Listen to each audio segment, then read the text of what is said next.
संविधान के किस अनुच्छेद में जो है ना नागरिकों को फंडामेंटल ड्यूटीज यानी मौलिक कर्तव्य का उल्लेख किया गया, ये आपसे पूछा गया था।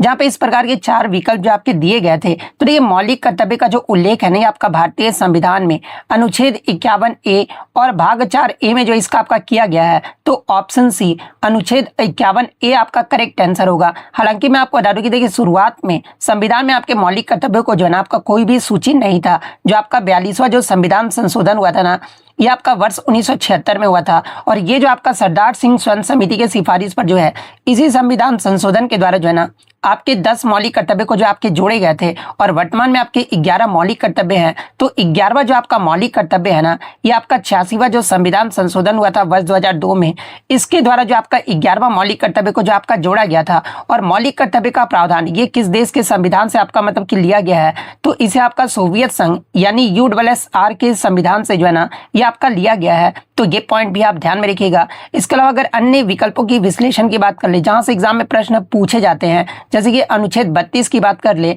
तो इसे आपका संवैधानिक उपचारों का अधिकार जो आपका कहा जाता है। और डॉक्टर भीमराव अंबेडकर ने जो है ना इसे आपका संविधान की आत्मा भी जो वो कहे हैं। अनुच्छेद 44 के बारे में तो मैं बहुत बार जिक्र कर चुका हूँ। अनुच्छेद 21 की बात कर ले, तो ये आपका जीवन और व्यक्तिगत स्वतंत्रता के जो है ना आपका संरक्षण का मौलिक अधिकार जो आपका प्रदान करता है, यानी राइट टू लाइफ से संबंधित कौन सा अनुच्छेद है, तो आपका अनुच्छेद 21 है। तो ये सारे फैक्ट जो आपको ध्यान में रखना है। नेक्स्ट क्वेश्चन आपका बना था कि 1321 ईस्वी में जब तुगलकाबाद शहर की स्थापना किया गया था, तब दिल्ली का शासक कौन था, ये आपसे पूछा गया था। जहाँ पे इस प्रकार के चार विकल्प जो आपके दिए गए थे, तो देखिए उस समय आपका दिल्ली का जो शासक था ना, ये आपका गयासुद्दीन तुगलक था। और इसी के द्वारा मतलब कि आपका 1321 ईस्वी में तुगलकाबाद शहर की स्थापना जो आपका किया गया था, जो कि आपका तुगलक वंश का संस्थापक भी जो आपका रहा था। और उसने तुगलक वंश की स्थापना के बाद जो है ना 1320 से 1325 ईस्वी के मध्य जो है मंगोलों से सुरक्षा के लिए इस किलेबंद शहर का निर्माण भी जो आपका कराया था। तो ये पॉइंट भी आपको ध्यान में रखना है। तो गयासुद्दीन तुगलक किस ऑप्शन में आपका दिया, तो ऑप्शन ए में जो आपका दिया गया है, तो ऑप्शन ए आपका करेक्ट आंसर होगा। नेक्स्ट आपका यहाँ बताते हैं कि किस संविधान संशोधन अधिनियम के द्वारा जो है ना राष्ट्रीय आपातकाल की उद्घोषणा को अनुमोदन की अवधि को जो है ना 2 महीनों से घटाकर 1 महीना जो आपका कर दिया गया था, आपसे पूछा गया था।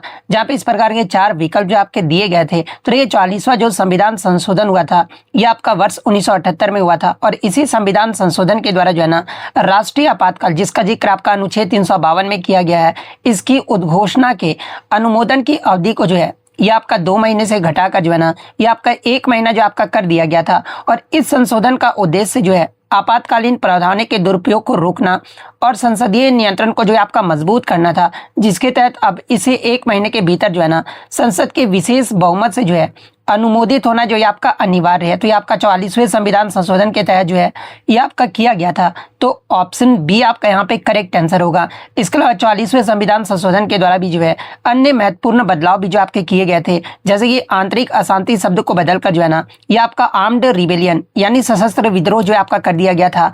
आपातकाल केवल आपका मंत्रिमंडल की लिखित सिफारिश पर ही जो है ये आपका लगाया जा सकता है। इसके अलावा संसद के दोनों सदन द्वारा जो है इसे आपका विशेष बहुमत यानी स्पेशल मेजोरिटी से जो है ना ये पारित करना जो आपका अनिवार्य कर दिया गया था। तो ये फैक्ट भी आपको ध्यान में रखना है। नेक्स्ट क्वेश्चन आपका बता था कि पृथ्वी के भौगोलिक क्षेत्रों के अनुसार जो है ना ट्रॉपिकल जोन यानी उष्ण कटिबंधीय क्षेत्र का विस्तार जो है कहां से कहां तक पाया जाता है, ये आपसे पूछा गया था। जहां पे इस प्रकार के चार विकल्प जो आपके दिए गए थे, तो ये ट्रॉपिकल जोन की बात कर ले यानी उष्ण कटिबंधीय क्षेत्र जो है ना ये आपका उत्तर में जो है कर्क रेखा से 23.5 डिग्री नॉर्थ और दक्षिण में जो है आपका मकर रेखा से जो है ना 23.5 डिग्री साउथ के बीच जो है ये आपका स्थित है। तो इसका आपका यही विस्तार है। तो ये किस ऑप्शन में आपका दिया गया है, तो ऑप्शन बी में आपका दिया गया है। तो ऑप्शन बी आपका करेक्ट आंसर होगा।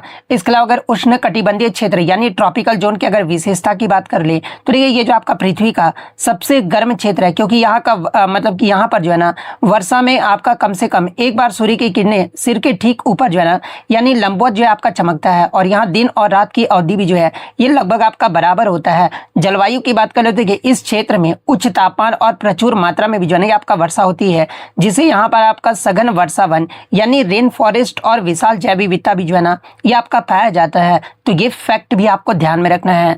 नेक्स्ट आपका यहाँ पर आता है कि 1882 में पुणे में महिला आर्य समाज की जो स्थापना है ना, ये किसके द्वारा किया गया था, ये आपसे पूछा गया था। जहाँ पे इस प्रकार के 4 विकल्प जो आपके दिए गए थे, तो ये पंडित रामाबाई ने जो है 30 नवंबर 1882 को जो है ना पुणे में महिला आर्य समाज की स्थापना जो आपके की थी। और इसका जो मुख्य उद्देश्य है, ये महिलाओं को शिक्षा को बढ़ावा देना और बाल विवाह जैसी कुप्रथाओं के जो है आपका खिलाफ लड़ना था। तो इसकी जो स्थापना है आपका पंडिता रमाबाई के द्वारा किया गया था। तो ऑप्शन बी आपका करेक्ट आंसर होगा। इसके अलावा मैं आपको बता दूं कि पंडिता रमाबाई ने जो है ना महिलाओं को आत्मनिर्भर बनाने के लिए जो है 1889 में शारदा सदन को भी जो है स्थापना जो आपका की थी। तो अगर एग्जाम में पूछा जाए कि शारदा सदन की जो स्थापना है ना, ये किसके द्वारा किया गया था, तो ये भी आपका 1889 में जो है आपके पंडिता रमाबाई के द्वारा जो वो किया गया था। तो ये फैक्ट भी आपको ध्यान में रखना है। नेक्स्ट आपका यहाँ पर साइंस से आता कि परमाणु के नाभिक की खोज के लिए किए गए अल्फा कण प्रकीर्णन प्रयोग में जो है ना किस वैज्ञानिक ने सोने की पतली पन्नी यानी गोल्ड फॉयल का उपयोग किया था, ये आपसे पूछा गया था।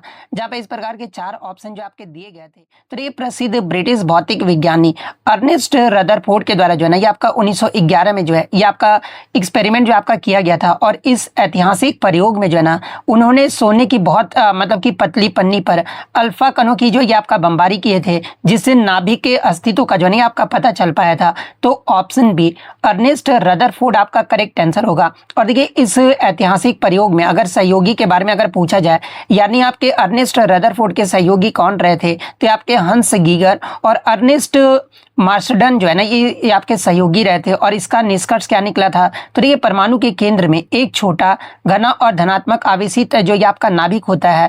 इसके अलावा सोने का उपयोग क्यों किया गया था, ये भी एग्जाम में पूछा जाता है। तो देखिए सोना जो होता है ना ये आपका अत्यंत मतलब कि आघात वर्धनीय होता है, यानी आपका मैलिएबल धातु होता है, जिससे बहुत पतली पन्नी बनाना भी जो है ये आपका संभव था, इसलिए इसका प्रयोग जो आपका किया गया था। तो ये फैक्ट भी आपको ध्यान में रखना है। देखिए इस क्वेश्चन को बताने से पहले मैं बता दूं कि क्वेश्चन थोड़ा सा मतलब कि कुछ बच्चों ने अलग भेजा था, कुछ बच्चों ने अलग भेजा था, लेकिन मैं जो आपको एक्स्ट्रा फैक्ट बताऊंगा ना उसमें आपका जो भी प्रश्न पूछा गया होगा तो आपको जो वो देखने को मिल जाएगा। बस आप एक्स्ट्रा फैक्ट सुन लीजिएगा ध्यान से। जैसे कि मैंने प्रश्न इस प्रकार से लिया है कि भारतीय संविधान के किस अनुच्छेद के तहत जो है ना राष्ट्रपति किसी राज्य या केंद्र शासित प्रदेश के लिए जो है हाई कोर्ट यानी उच्च न्यायालय की स्थापना या विस्तार कर सकते हैं, ये आपसे पूछा गया था। जहाँ पे इस प्रकार के 4 विकल्प जो आपके दिए गए थे, तो मैं आपको बता दूं कि अनुच्छेद 231 सबसे पहले अगर बात कर ले तो ये आपका संसद को अधिकार देता है ना कि आपका 2 या 2 से अधिक राज्यों के लिए जो है या फिर राज्यों या फिर एक केंद्र शासित प्रदेश के लिए जो है ना एक आपका साझा उच्च न्यायालय यानी कॉमन हाई कोर्ट जो है आपका स्थापित करे। और राष्ट्रपति इसी संवैधानिक ढांचे के भीतर जो है ना नियुक्तियां और आदेश जो है आपके जारी करते हैं। अनुच्छेद 214 की बात कर ले तो इसमें आपका यह स्पष्ट रूप से कहा गया है ना कि प्रत्येक राज्य के लिए एक उच्च न्याय मतलब कि उच्च न्यायालय होगा, यह आपका अनुच्छेद 214 में कहा गया। लेकिन ये तो आपका होगा नहीं क्योंकि आपका राज्य और यूटी दोनों के बारे में आपसे पूछा गया था।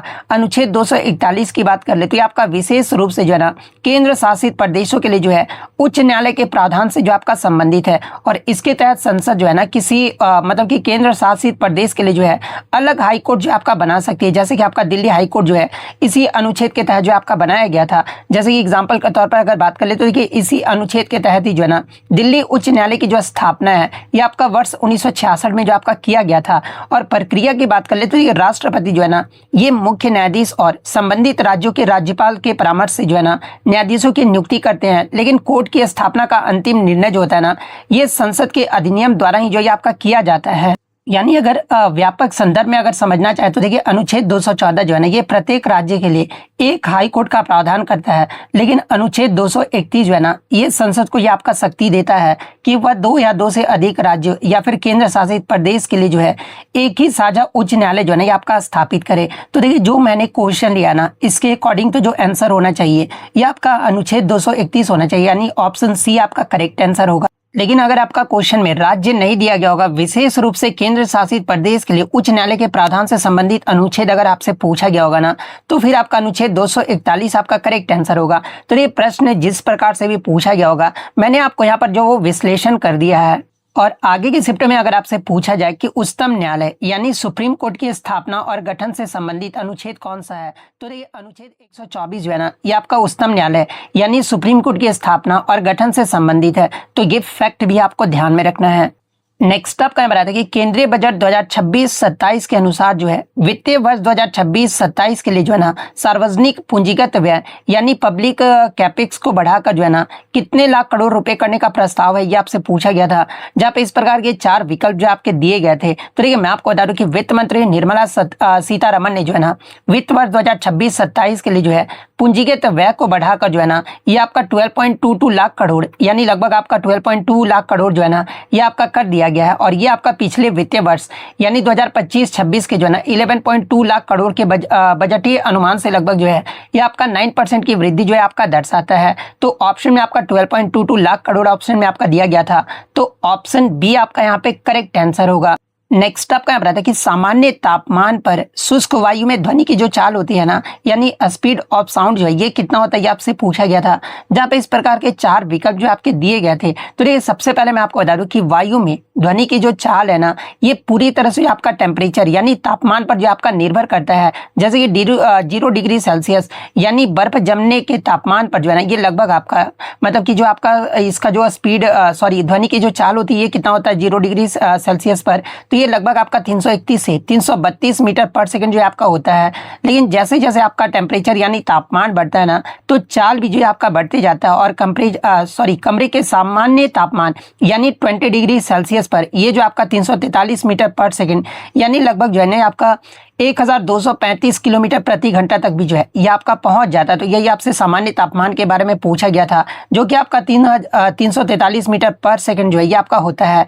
तो ऑप्शन बी आपका यहाँ पे करेक्ट आंसर होगा। हालांकि इसके अलावा मैं आपको बता दूं कि ध्वनि जो है एक आपका यांत्रिक तरंग है जिसे चलने के लिए जो है ना माध्यम की जो ये आपका आवश्यकता होती है। और ये आपका ठोस में सबसे तेज, द्रव्य में उससे कम और गैस यानी आपका वायु में जो है ना ये सबसे धीमा जो है आपका चलता है। तो ये पॉइंट भी आप ध्यान में रखिएगा। और इसकी ह्यूमिडिटी यानी आर्द्रता की बात कर ले तो देखिए नमी वाला हवा में जो है ना ध्वनि की चाल जो है ये आपका शुष्क हवा की तुलना में जो है ये आपका थोड़ा अधिक होता है। तो ये फैक्ट भी आपको ध्यान में रखना है। नेक्स्ट आपका हम बताते कि अंतर्राष्ट्रीय प्रवासी दिवस यानी इंटरनेशनल माइग्रेंट्स डे जो है ना ये प्रत्येक वर्ष किस तिथि को मनाया जाता है, ये आपसे पूछा गया था। जहाँ पे इस प्रकार के 4 विकल्प जो आपके दिए गए थे। तो ये प्रत्येक वर्ष अंतर्राष्ट्रीय प्रवासी दिवस जो है ना ये आपका 18 दिसंबर को जो आपका मनाया जाता है। तो ऑप्शन बी 18 दिसंबर आपका करेक्ट आंसर होगा। 2025 का अगर आपसे थीम पूछा जाए तो देखिए 2025 अंतर्राष्ट्रीय प्रवासी दिवस का जो थीम है ना ये my great story cultures and development जो है आपका रहा था। यानी अगर हिंदी में बात कर ले तो मेरी महान कहानी, संस्कृतियां और विकास जो है ये आपका 2025 का थीम रहा था। और घोषणा के बारे में अगर आपसे पूछा जाए तो ये संयुक्त राष्ट्र महासभा ने जो है 4 दिसंबर 2000 को जो है 18 दिसंबर को जो है ना अंतर्राष्ट्रीय प्रवासी दिवस के रूप में जो है आपका घोषित किया था। तो ये पॉइंट भी आपको ध्यान में रखना है। तो ये तो हो गया आपका अंतर्राष्ट्रीय मतलब कि प्रवासी दिवस के बारे में। अगर आपसे भारत में प्रवासी भारतीय दिवस के बारे में अगर आपसे पूछा जाए तो ये भारत में प्रत्येक वर्ष जो है ना आपका प्रवासी दिवस जो है ये आपका 9 जनवरी को जो आपका मनाया जाता है। और 9 जनवरी को ही क्यों मनाया जाता है, क्योंकि इसी दिन 9 जनवरी 1915 में जो है ना महात्मा गांधी जी दक्षिण अफ्रीका से जो आपका भारत लौटे थे। तो ये पॉइंट भी आप ध्यान में रखिएगा। 20 जून को आपका क्या मनाया जाता है, तो देखिए 20 जून को जो है ना इस दिन आपका जो है वर्ल्ड रिफ्यूज डे यानी विश्व मतलब कि शरणार्थी दिवस जो है ना ये आपका मनाया जाता है। जो उन लोगों के लिए है जिन्हें संघर्ष या फिर उत्पीड़न के कारण जो है अपना देश जो वो छोड़ना पड़ा था। 24 अक्टूबर की बात कर ले तो इस दिन जो है ना आपका यूनाइटेड नेशंस डे यानी संयुक्त राष्ट्र दिवस जो आपका मनाया जाता है। तो ये फैक्ट भी आपको ध्यान में रखना है।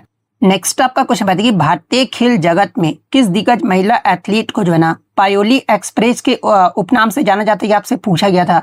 जहाँ पे इस प्रकार के 4 विकल्प जो आपके दिए गए थे। तो ये पायोली एक्सप्रेस के उपनाम से जो है ना ये आपका पीटी उषा को जो है आपका जाना जाता है। तो ऑप्शन बी पीटी उषा आपका करेक्ट आंसर होगा। इसके अलावा पीटी उषा के अन्य उपनाम भी हैं, जैसे कि गोल्डन गर्ल के नाम से भी इन्हें आपका जाना जाता है। इसके अलावा queen of Indian track and field के नाम से भी जो है ये आपका पीटी उषा को जो आपका जाना जाता है। तो ये पॉइंट भी आप ध्यान में रखिएगा। इसके अलावा हिमा दास के बारे में एग्जाम में पूछा इसके अलावा सबसे पहले मैं आपको बता दूं कि पीटी उषा वर्तमान किस पद पर है। तो देखिए वर्तमान में जो है आपका भारतीय ओलंपिक संघ की जो है ना पहली महिला अध्यक्ष जो है भी जो है आपका बनी है। तो ये पॉइंट भी आप ध्यान में रखिएगा। हिमा दास के बारे में अगर आपसे पूछा जाए तो देखिए इन्हें असम के जो है ना उनके गांव के नाम पर जो है ये आपका डिंग एक्सप्रेस भी जो है आपका कहा जाता है। तो ये पॉइंट भी आप ध्यान में रखिएगा। मैरी कॉम के बारे में अगर आपसे पूछा जाए तो देखिए प्रसिद्ध मुक्केबाज मैरी कॉम को जो है ना ये आपका मैग्निफिसेंट मैरी के नाम से जो आपका जाना जाता है। तो ये फैक्ट भी आपको ध्यान में रखना है। नेक्स्ट आपका बताते हैं कि भारत के भौगोलिक मानचित्र पर स्थिति सबसे दक्षिणी यानी साउथर्न मोस्ट जो है ना परमाणु ऊर्जा संयंत्र कौन सा, ये आपसे पूछा गया था। जहाँ पे इस प्रकार के 4 विकल्प जो आपके दिए गए थे। तो देखिए भारत के भौगोलिक मानचित्र पर स्थिति में सबसे दक्षिणी जो आपका परमाणु ऊर्जा संयंत्र है ना, ये आपका कौन सा है, तो ये आपका कुडनकुलम परमाणु ऊर्जा संयंत्र है। तो ये किस ऑप्शन में, तो ऑप्शन सी में आपका दिया गया है। तो ऑप्शन सी आपका यहाँ पे करेक्ट आंसर होगा। इसके अलावा ये जो आपका कुडनकुलम परमाणु ऊर्जा संयंत्र है, ये आपका किस राज्य में स्थित है, तो ये आपका तमिलनाडु के जो है तिरुनेलवेली जिले में जो ये आपका स्थित है। और इसकी विशेषता की बात कर ले तो ये आपका भारत का सबसे बड़ा परमाणु ऊर्जा केंद्र भी है, जो कि आपका 2000 मेगावाट से अधिक की क्षमता के साथ जो है ये आपका संचालित है। और ये जो आपका संयंत्र जो है nuclear power corporation of India limited यानी NPCIL के द्वारा जो है ना ये आपका संचालित है। तो ये पॉइंट भी आप ध्यान में रखिएगा। इसके अलावा अगर तारापुर की बात कर ले तो देखिए तारापुर ये जो आपका महाराष्ट्र में स्थित है और भारत का पहला परमाणु ऊर्जा संयंत्र है। और इसकी जो स्थापना ये आपका 1969 में जो आपका किया गया था। तो ये फैक्ट भी आपको ध्यान में रखना है। नेक्स्ट क्वेश्चन आपका यहाँ पर करंट अफेयर से आता है कि नवंबर 2025 में भारत और किस देश ने जो है ना एक व्यापक मुक्त व्यापार समझौते यानी फ्री ट्रेड एग्रीमेंट की दिशा में जो है औपचारिक रूप से टर्म्स ऑफ रेफरेंस पर जो है ना आपका हस्ताक्षर किया, ये आपसे पूछा गया था। जहाँ पे इस प्रकार के 4 विकल्प जो आपके दिए गए थे। तो देखिए मैं आपको बता दूं कि 20 नवंबर 2025 को जो है ना तेल अवीव में भारत के वाणिज्य एवं उद्योग मंत्री पीयूष गोयल और इजराइल के अर्थव्यवस्था मंत्री नीर बरकात ने जो है ना आपका फ्री ट्रेड एग्रीमेंट की वार्ता जो है आपका शुरू करने हेतु औपचारिक रूप से जो है आपका टर्म्स ऑफ रेफरेंस पर जो है आपका हस्ताक्षर किया गया था। और ये जो आपका समझौता है ये वस्तु सेवाएं निवेश और आर्थिक सहयोग को भी जो है आपका बढ़ावा देता है। तो ये आपका किस देश के साथ आपका किया गया था, तो आपका इजराइल देश के साथ जो आपका किया गया था। तो ऑप्शन बी इजराइल आपका करेक्ट आंसर होगा। नेक्स्ट आपका क्वेश्चन बताइए भारतीय संविधान के किस अनुच्छेद के तहत जो है ना भारत के राष्ट्रपति किसी राज्य या केंद्र शासित प्रदेश के राज्यपाल से परामर्श करने के बाद जो है सार्वजनिक अधिसूचना द्वारा उन जातियों मूल वंश या फिर जनजातियों को जो है ये आपका विनिर्दिष्ट कर सकते हैं जिन्हें आपका शेड्यूल्ड कास्ट यानी अनुसूचित जाति जो ये आपका माना जाएगा। ये किस अनुच्छेद में कहा गया, ये आपसे पूछा गया था। जहाँ पे इस प्रकार के 4 ऑप्शन जो आपके दिए गए थे। तो ये मैं आपको बता दूं कि अनुच्छेद 341 का क्लोज 1 जो है ना ये राष्ट्रपति को अधिकार देता है कि वे संबंधित राज्य के राज्यपाल के साथ जो है परामर्श यानी कंसल्टेशन के बाद जो है एक सूची जारी करें और इस सूची में शामिल जातियों को जो है ना उसी मतलब कि उस राज्य विशेष के लिए जो है अनुसूचित जाति का दर्जा जो है आपका प्राप्त होता है। तो ये आपका अनुच्छेद 341 में आपका कहा गया है।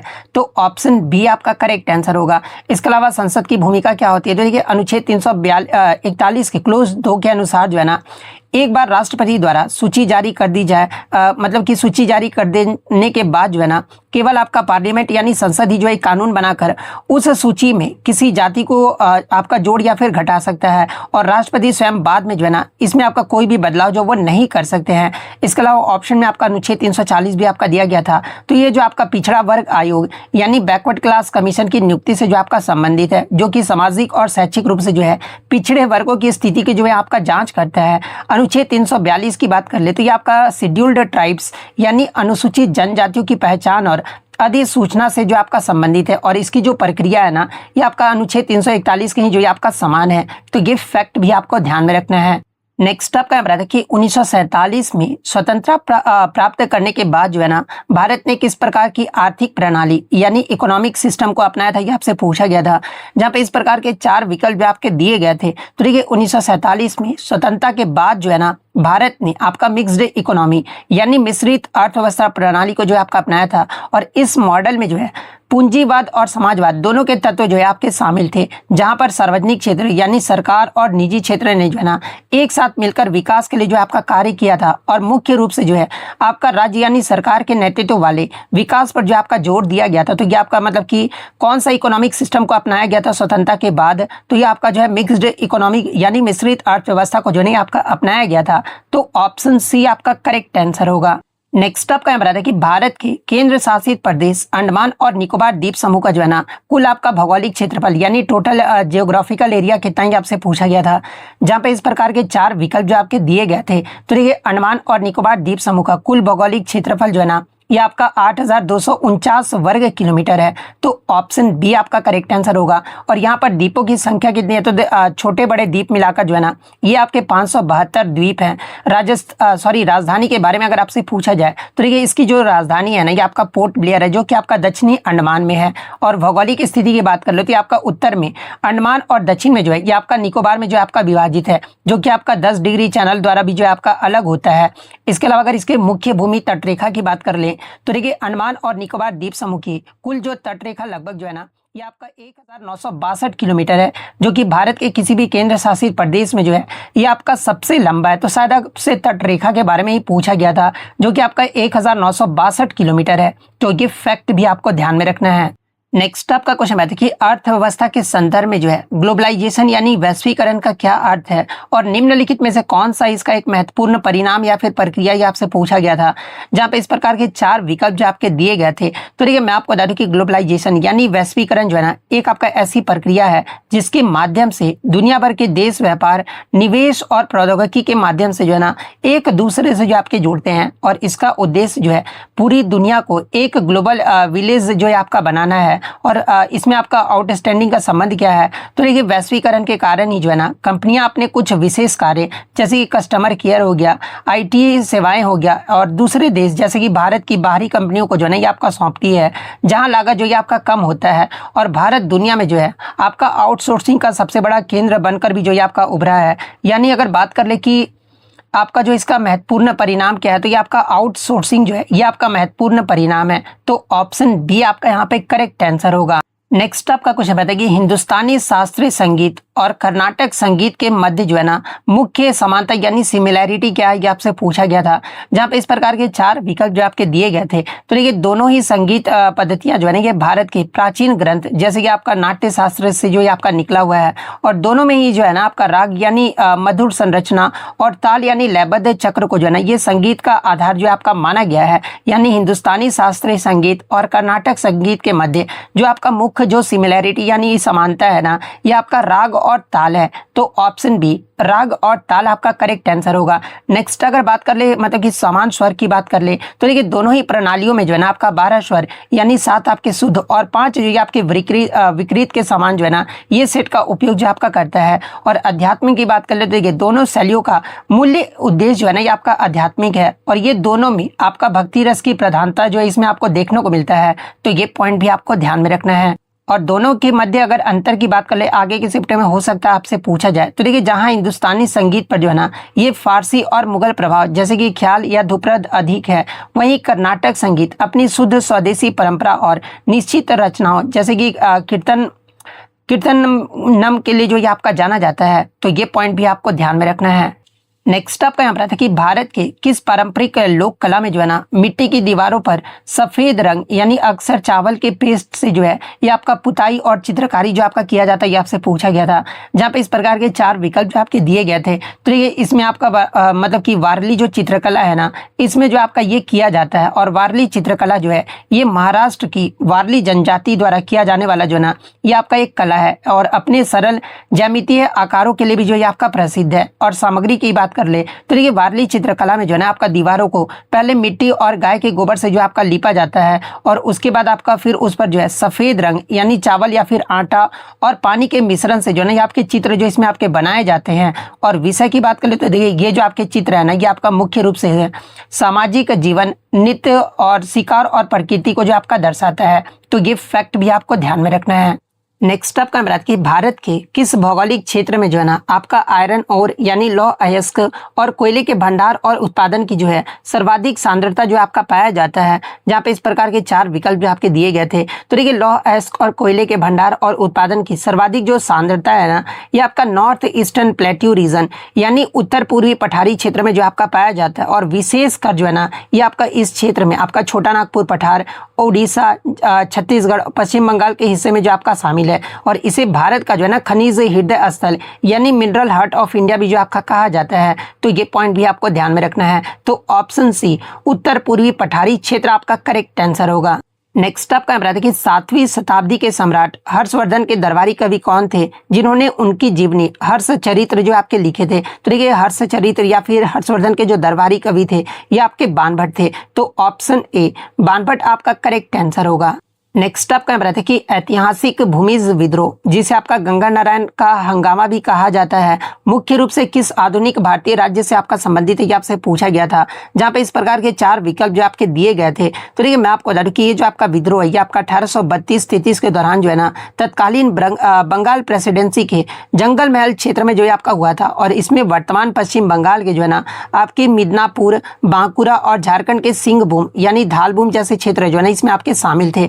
और इस विद्रोह का जो नेतृत्व है ये आपके गंगा नारायण सिंह के द्वारा आपका किया गया था। और उनके नेतृत्व के कारण ही जो है ना इसे आपका गंगा नारायण का हंगामा भी जो है आपका कहा जाता है। और विद्रोह का कारण क्या रहा था, तो देखिए ये जो आपका विद्रोह है ये आपका ब्रिटिश ईस्ट इंडिया कंपनी की जो है शोषणकारी भूमि राजस्व नीतियों, बढ़ते करों और स्थानीय जमींदारों के प्रति जो है असंतोष का जो है आपका परिणाम जो है आपका रहा था। और इसका परिणाम क्या रहा था, तो देखिए इस विद्रोह के बाद जो है ना अंग्रेजों को प्रशासनिक सुधार करने पड़े। और 1833 में जो है विनियमन आपका मतलब कि 13 के तहत जो है जंगल महल जिले का पुनर्गठन कर दक्षिण पश्चिम सीमांत एजेंसी और मानभूम जिले की स्थापना भी जो है आपका किया गया था। इस विद्रोह का जो आपका परिणाम रहा था। लेकिन ये जो आपका कि मुख्य रूप से किस आधुनिक भारतीय राज्य से आपका संबंधित है, तो आपका पश्चिम बंगाल और झारखंड से जो आपका संबंधित है। तो ऑप्शन सी आपका करेक्ट आंसर होगा। नेक्स्ट आपका यहाँ पर आता है कि 1817 में ओडिशा में हुआ ऐतिहासिक पाइका विद्रोह जो है ना मुख्य रूप से किसके सहयोग और नेतृत्व में लड़ा गया था, ये आपसे पूछा गया था।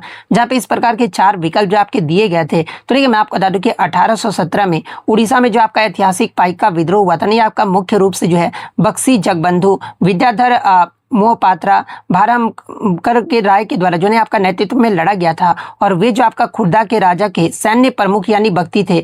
और इस विद्रोह को स्थानीय जमींदारों, सामंती सरदारों और ओडिशा के आम लोगों को व्यापक समर्थन और सहयोग से जो है ये आपका प्राप्त था। तो यानी ये जो आपका पाइका विद्रोह है ना ये आपका मुख्य रूप से जो है जमींदारों और पारंपरिक सैनिक वर्ग के सहयोग से जो है ये आपका लड़ा गया था। तो ऑप्शन बी आपका यहाँ पे करेक्ट आंसर होगा।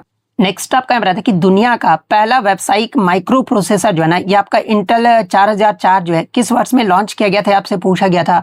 जहाँ पे इस प्रकार के 4 विकल्प जो आपके दिए गए थे। तो देखिए दुनिया का पहला व्यावसायिक माइक्रो प्रोसेसर ये जो आपका इंटेल 4004 है ना ये 15 नवंबर 1971 को जो आपका लॉन्च किया गया था। तो ऑप्शन बी 1971 आपका करेक्ट आंसर होगा। और इंटेल 4004 जो है एक आपका 4 बीट का जो है सेंट्रल प्रोसेसिंग यूनिट था। और इसे आपका इंटेल कॉर्पोरेशन के द्वारा जो है जापान की एक कंपनी ब्यूसीकॉम के मतलब कि कैलकुलेटर के लिए जो आपका विकसित किया गया था। और इसे बनाने में जो है ना फेडरिको फगिन, टेड हॉफ और स्टैनली मेजर की जो है ना आपका मुख्य भूमिका भी जो आपका देखने को मिला था। और इसमें लगभग आपका 2300 ट्रांजिस्टर थे। और ये आपका प्रति सेकंड लगभग 60,000 ऑपरेशन करने में भी जो आपका सक्षम था।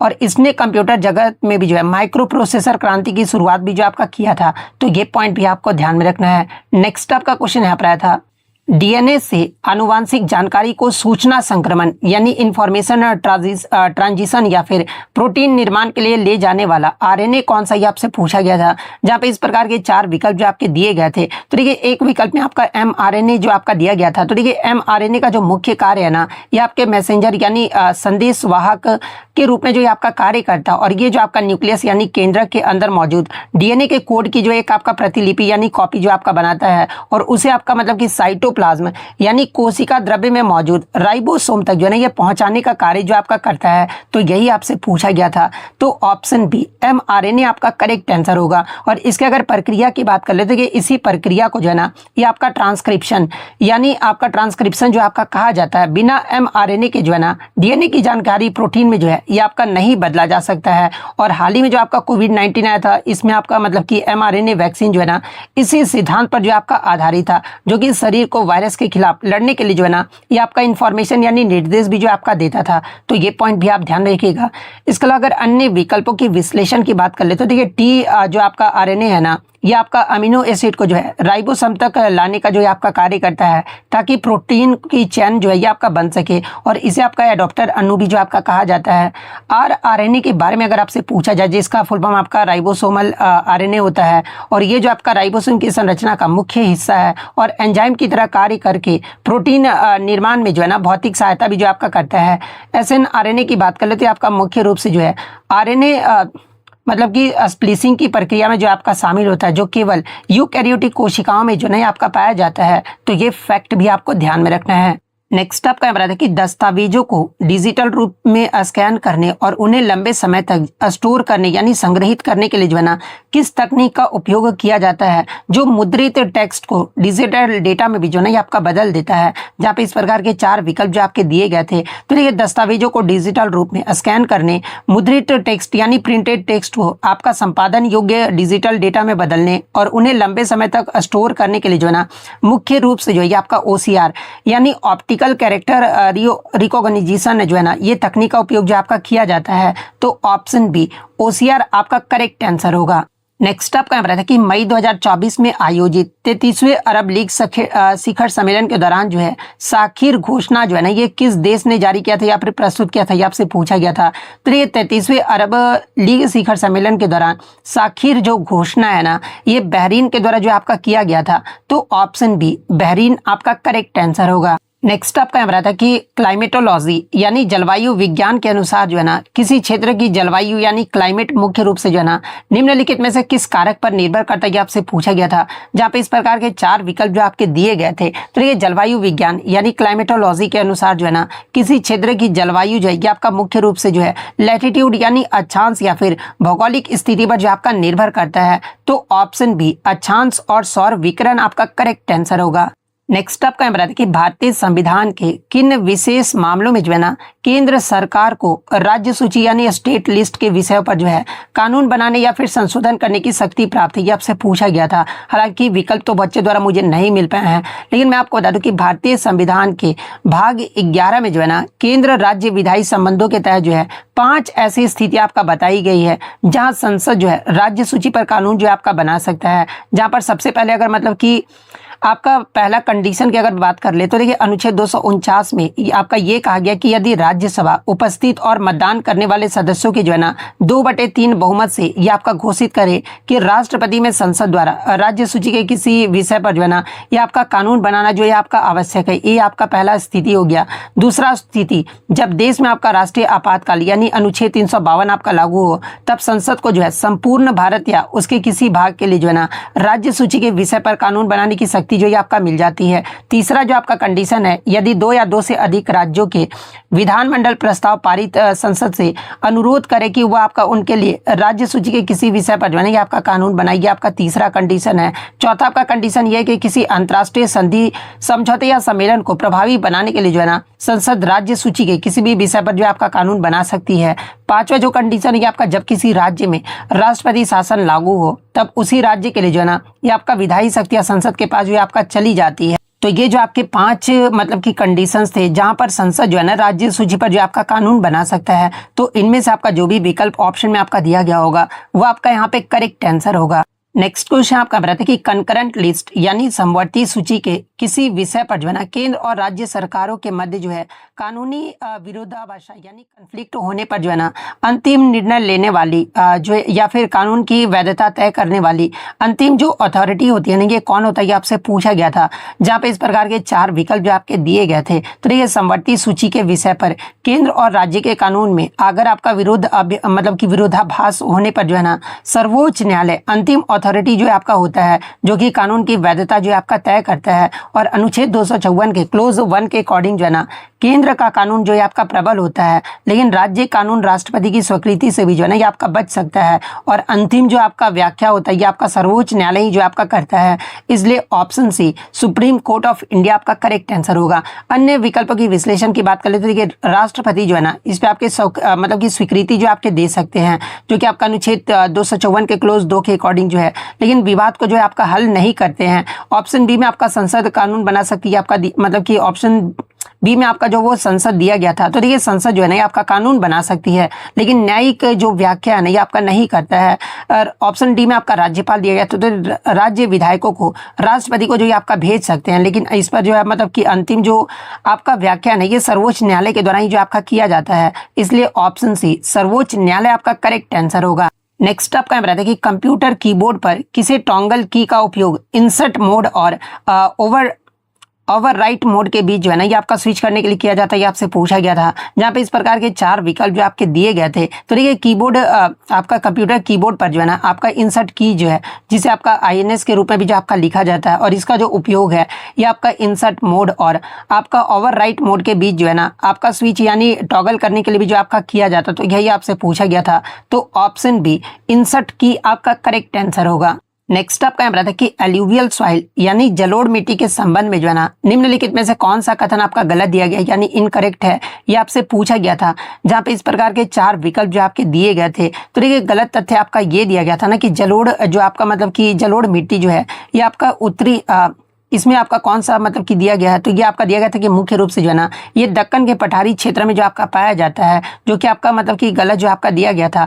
क्योंकि ये जो आपका दक्कन के पठार में जो है ना आपका मुख्य रूप से कौन सी मिट्टी पाई जाती है, तो ये आपका ब्लैक सॉइल यानी काली मिट्टी और लाल मिट्टी जो आपका पाया जाता है, जो कि मैंने प्रीवियस वीडियो में भी जो है एक्स्ट्रा फैक्ट में जो आपको बताया था।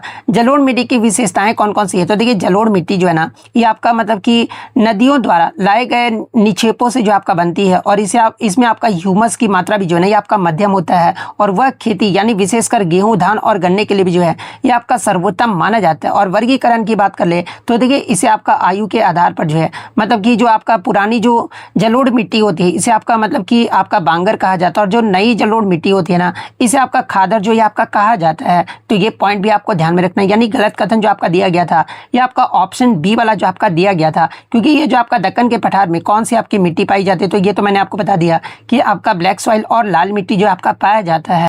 नेक्स्ट अगर बात कर ले तो इतने क्वेश्चन जो है मुझे बच्चों के द्वारा मिले थे। तो जब भी आपका एग्जाम होता है तो अभी अपने क्वेश्चन को जो है टेलीग्राम पर जरूर भेजा कीजिएगा। टेलीग्राम का लिंक आपको डिस्क्रिप्शन में दे दिएगा, आप वहां से ज्वाइन जरूर कर लीजिएगा। वीडियो पसंद आई तो वीडियो को लाइक जरूर कर दीजिएगा, और इसी तरह रियल एनालिसिस पाने के लिए जो है चैनल को सब्सक्राइब जरूर कर दीजिएगा। तो मिलते हैं नेक्स्ट वीडियो, तब तक thank you, all the best.